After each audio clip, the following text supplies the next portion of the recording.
नमस्कार दोस्तों। SC/ST act 1989 की धारा 4 तक हम अपने पिछले वीडियो में कर चुके थे। आज जो हम टॉपिक शुरू करने वाले हैं वो धारा 5 से करने वाले हैं। तो आज हमारा जो टॉपिक है वो धारा 5 से शुरू होगा। धारा 5 में है पश्चातवर्ती दोष सिद्धि। पश्चातवर्ती दोष सिद्धि मतलब अगर जो ऑफेंस है उसका रिपीटेशन होता है, यानी आप पहले ऑफेंस कर चुके हैं, इसके बाद दोबारा अगर सेम ऑफेंस सेम अपराध आपके द्वारा किया जाता है तो एक यहां पर प्रावधान किया गया है कि अगर पश्चातवर्ती दोष सिद्धि होती है तो आपकी जो सजा है वो कम से कम 1 वर्ष की होगी। याद रखिए, अगर आपने यह अपराध दूसरी बार किया है, तीसरी बार किया है, चौथी बार किया है तो आपकी जो सजा है वो कम से कम 1 वर्ष की होगी। वहां पर हमने कई सजाएं देखी थी जो कम से कम 6 माह की थी, पर यहां पर अगर अपराध की पश्चातवर्ती होती है या रिपीटेशन होता है तो आपकी जो सजा है वो कम से कम 1 वर्ष की होगी। ये धारा 5 हमें बताती है। अगली है धारा 6।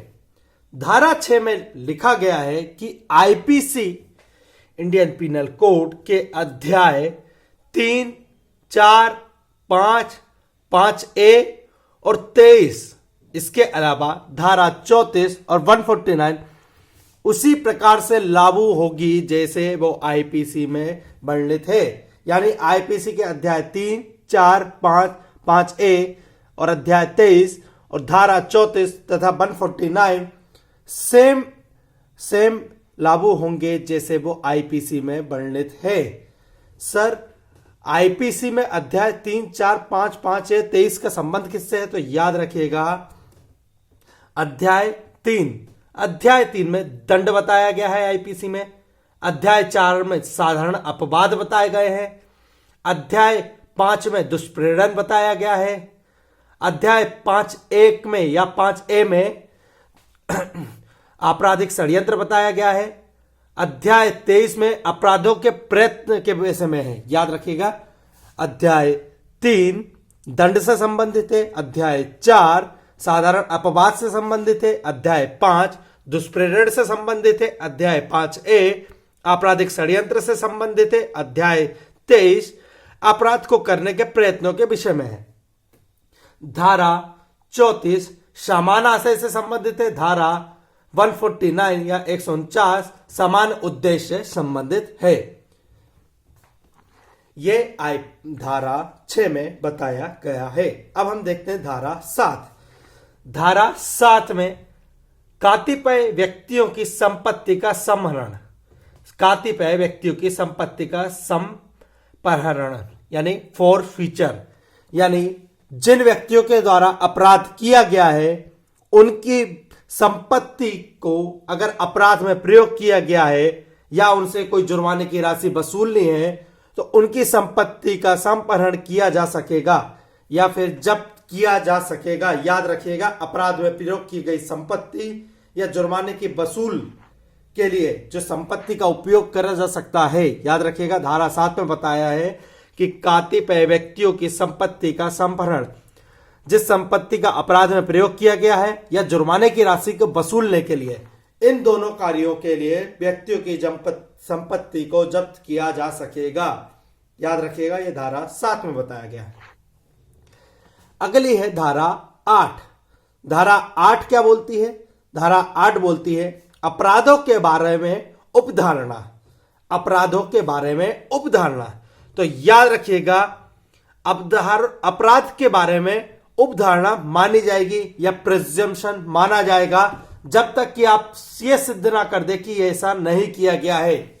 याद रखिएगा, जब तक यह सिद्ध नहीं किया जा सकता या कर दिया नहीं जाता कि ऐसा नहीं किया गया है तब तक उसको प्रिज्यूम माना जाएगा कि यह अपराध किया गया है। अपराधों के बारे में उपधारणा ये धारा 8 बताते हैं। अगर आप लोगों ने अच्छे से पढ़ा होगा तो आपने पढ़ा होगा ओनस प्रोवेंडी। ओनस प्रोवेंडी 2 चीजें होती है, बर्डन ऑफ प्रूफ और ओनस ऑफ प्रूफ। ठीक है, तो यहां पर ओनस ऑफ प्रूफ रहेगा कि जब तक यह साबित नहीं किया जाएगा कि अपराध नहीं किया गया है तब तक यह माना जाएगा कि अपराध हुआ है। याद रखिए, धारा 8 बोलती है अपराधों के बारे में उपधारणा। धारा 9 शक्तियों का प्रदान किया जाना। यह क्वेश्चन पूछा गया है कि धारा 9 के अंतर्गत शक्तियां किसको प्रदान की गई हैं, तो इसका आंसर होता है शक्तियां राज्य सरकार को प्रदान की गई हैं। SC/ST एक्ट 1989 के अंतर्गत शक्तियां किसको प्रदान की गई हैं, शक्तियां राज्य सरकार को प्रदान की गई हैं। किस लिए की गई हैं, अपराध के निवारण हेतु। अपराध के निवारण हेतु शक्तियां राज्य सरकार को प्रदान की गई है। अब आता है हमारा अध्याय 3। अध्याय 2 में धारा 9 तक है। अब आता है हमारा अध्याय 3। अध्याय 3 का शीर्षक है निष्कासन। इसकी पहली धारा है धारा 10। धारा 10 क्या बोलती है, ऐसे व्यक्तियों को हटाया जाना जिसके द्वारा अपराध किए जाने की संभावना है। धारा 10 बोलती है ऐसे व्यक्तियों को हटाया जाना जिसके द्वारा अपराध किए जाने की संभावना है। कहां से हटाना, तो अनुसूचित क्षेत्र या जनजाति क्षेत्र से। याद रखिएगा, अनुच्छेद 244 के अंतर्गत अनुसूचित क्षेत्र और जनजाति क्षेत्र समझाए गए हैं। संविधान के अनुच्छेद 244 के अंतर्गत अनुसूचित क्षेत्र या जनजाति क्षेत्रों को समझाया गया है।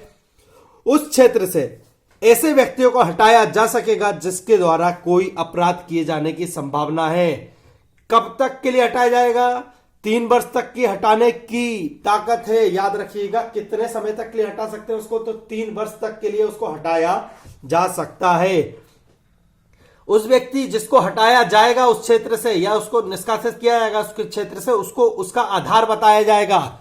ठीक है, किसी को पकड़ के से बाहर नहीं भेज सकते, आपको उसको उसका रीजन बताना पड़ेगा कि आपको क्यों हटाया जा रहा है। याद रखिएगा। और अगर उस व्यक्ति को लगता है कि उसके साथ गलत हो रहा है, जिसको हटाया जा रहा है उसको लगता है कि उसके साथ गलत हो रहा है, तो 30 दिन के अंदर वो आदेश के खिलाफ आवेदन कर सकता है विशेष न्यायालय में। याद रखिएगा, 30 दिन के अंदर आवेदन कर सकता है आदेश के खिलाफ। बहुत महत्वपूर्ण है, यह भी पूछा गया है कि कितने दिन के अंदर आदेश के खिलाफ आवेदन कर सकता है, तो 30 दिन के अंतर्गत। याद रखिएगा, धारा 10 में व्यक्तियों को हटाए जाने से संबंधित है। अब देखते हैं हम धारा 11। धारा 11 है क्षेत्र से हटने में असफल रहने पर क्या किया जाएगा। जिस व्यक्ति को हटाने का आदेश जारी हो चुका है, अगर वो नहीं हटता है तो क्या किया जाएगा, यह धारा 11 बताती है। अगर वो क्षेत्र से हटने में असफल रहे या फिर हटने के पश्चात वापस आ जाए, 2 कंडीशन है, या तो वो हटे ही ना या हटने के पश्चात वापस आ जाए, तो विशेष न्यायालय द्वारा उसे गिरफ्तार करवाया जाएगा या पुलिस की सहायता से उसको हटवाया जाएगा। याद रखिएगा, या तो विशेष न्यायालय द्वारा उसको गिरफ्तार कराया जा सकता है या पुलिस की सहायता से उसको हटाया जाएगा। ठीक है।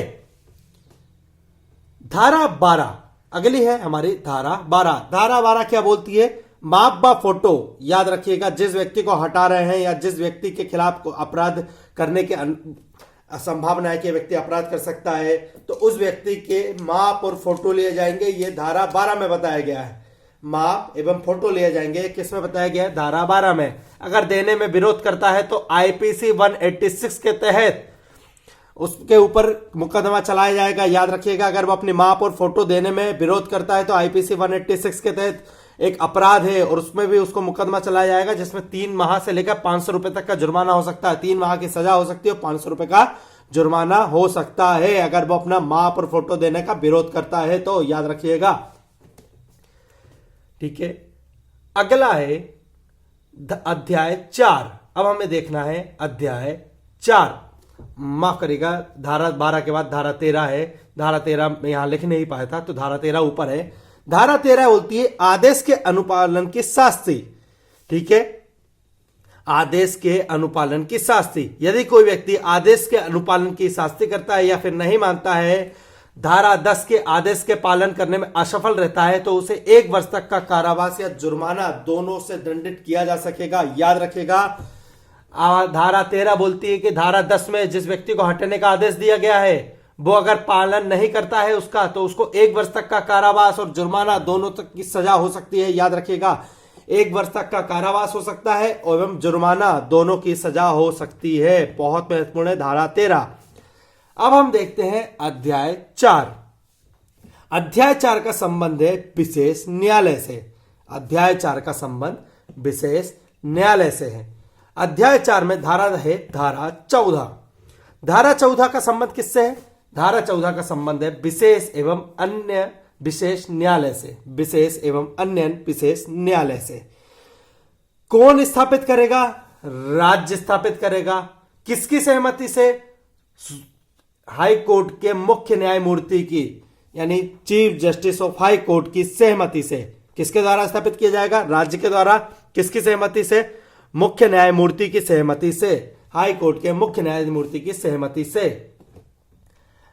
इसमें कुछ हमें छूट दी है। किस टाइप की? अगर किसी जगह पर मामले कम है तो वहां पर आपको विशेष या अन्य विशेष न्यायालय स्थापित करने की जरूरत नहीं है।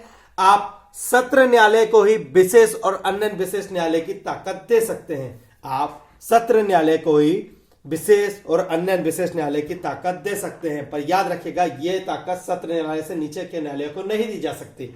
याद रखिएगा, अगर कम मामले हैं तो सत्र न्यायालय को ही विशेष और अन्य विशेष न्यायालय की ताकत दी जा सकती है, जो सीधे संज्ञान केस का ले सकेगा। अगर SC/ST एक्ट के अंतर्गत कोई केस होता है तो उसका सीधे संज्ञान सत्र न्यायालय के द्वारा या विशेष न्यायालय के द्वारा लिया जा सकेगा। महत्वपूर्ण है। अगली है धारा 14A। धारा 14A, इसमें अपीलों का उल्लेख है। धारा 14A में अपील का उल्लेख है। SC/ST एक्ट के अंतर्गत की जो अपीलें हैं उसको धारा 14A में बताया गया है।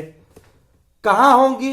उच्च न्यायालय में। विशेष न्यायालय या अन्य विशेष न्यायालय की अपीलें कहां होंगी? उच्च न्यायालय में होंगी। कितने दिन के अंदर कर सकता है? 90 दिन के अंदर। कितने दिन के अंदर कर सकता है? 90 दिन के अंदर। युक्तियुक्त कारण देता है तो 180 दिन की मोहलत मिलेगी। अगर युक्तियुक्त कारण बताया जाता है कि सर हम इस कारण अपील नहीं कर पाए तो 180 दिन की उसको अपील अवधि में छूट मिलेगी। और अपील का निपटान कितने दिनों में होगा? यह भी बहुत महत्वपूर्ण पूछा गया है। अपील का निपटान भी 3 माह के अंतर्गत करना पड़ेगा। अपील का निपटान भी 3 माह के अंदर करना पड़ेगा। यह धारा 14A में बताया गया है। अगला है धारा 15। धारा 15 किससे संबंधित है? तो धारा 15 विशेष एवं अन्य लोक अभियोजक से संबंधित है। विशेष या अन्य विशेष लोक अभियोजक से संबंधित है। SC/ST एक्ट के अंतर्गत मुकदमे की कार्रवाई के लिए शासन के द्वारा जो लोक अभियोजक नियुक्त किया जाता है वो विशेष या अन्य विशेष लोक अभियोजक होता है। उसके बारे में उल्लेख SC/ST एक्ट की धारा 15 में किया गया है। धारा 15 में आपको बताया गया है कि उस व्यक्ति को विशेष या अन्य विशेष लोक अभियोजक नियुक्त किया जा सकेगा जिसके पास कम से कम 7 साल की एक्सपर्टीज हो या 7 साल का एक्सपीरियंस हो। याद रखिएगा कितने साल के एक्सपीरियंस की बात किया जाता है? तो जिस व्यक्ति को लोक अभियोजक के रूप में 7 साल का एक्सपीरियंस हो उसी व्यक्ति को विशेष या अन्य विशेष लोक अभियोजक नियुक्त किया जा सकेगा SC/ST एक्ट के तहत। यह धारा 15 में बताती है। आई होप आपको सारे फैक्ट बिल्कुल क्लियर हो रहे होंगे। MPPSC के द्वारा डायरेक्ट सेक्शन से क्वेश्चन आते हैं। आपसे यह पूछा जा सकेगा कि SC/ST एक्ट के अंतर्गत विशेष लोक अभियोजक का उल्लेख किस धारा के अंतर्गत है? तो याद रखिएगा विशेष लोक अभियोजक का उल्लेख धारा 15 के अंतर्गत है। आपसे यह पूछा जा सकेगा कि विशेष लोक अभियोजक को कितने वर्ष का एक्सपीरियंस होना चाहिए? तो याद रखिएगा 7 वर्ष का एक्सपीरियंस होना चाहिए। आपसे यह पूछा जा सकेगा कि SC/ST एक्ट में माप एवं फोटो लेने का उल्लेख किस धारा के अंतर्गत है? तो धारा 12 में है। आपसे यह पूछा जाएगा कि धारा 14 के अंतर्गत विशेष या अन्य विशेष न्यायालय की स्थापना किसके द्वारा करी जाती है? तो राज्य शासन के द्वारा की जाती है। आपसे पूछा जाएगा कि किसकी सहमति से की जाती है? तो मुख्य न्यायमूर्ति की सहमति से की जाती है। आपसे पूछा जाएगा कि SC/ST एक्ट में अपीलें किस धारा के अंतर्गत हैं? तो याद रखिएगा अपीलें धारा 14A के अंतर्गत बतलाई गई हैं। बहुत महत्वपूर्ण है, आपको इनको एक सेक्शन वाइज ही करना पड़ेगा। अध्याय 4A जो है उसको हम कल पढ़ेंगे। अध्याय 4A, इससे आगे का अध्याय 4A और अध्याय 5 हम कल की क्लास में करेंगे। इसमें एक महत्वपूर्ण चीज है, धारा 18A, धारा 18A ये सन 2018 में जोड़ी गई है। बहुत महत्वपूर्ण है ये। यहां पर बहुत विवाद भी हुआ था। इसको भी मैं पूरे विवाद को भी आपको कल समझाऊंगा कि विवाद कैसा हुआ, सुप्रीम कोर्ट की क्या गाइडलाइंस आई, सरकार के द्वारा क्या कानून बनाया गया, ये सारा विवाद कल हम समझ लेंगे। कल की जो क्लास रहेगी उसमें हम धारा 18A जो 2018 में जोड़ गई उसके बारे में तथा अध्याय 4A से समझेंगे। धन्यवाद।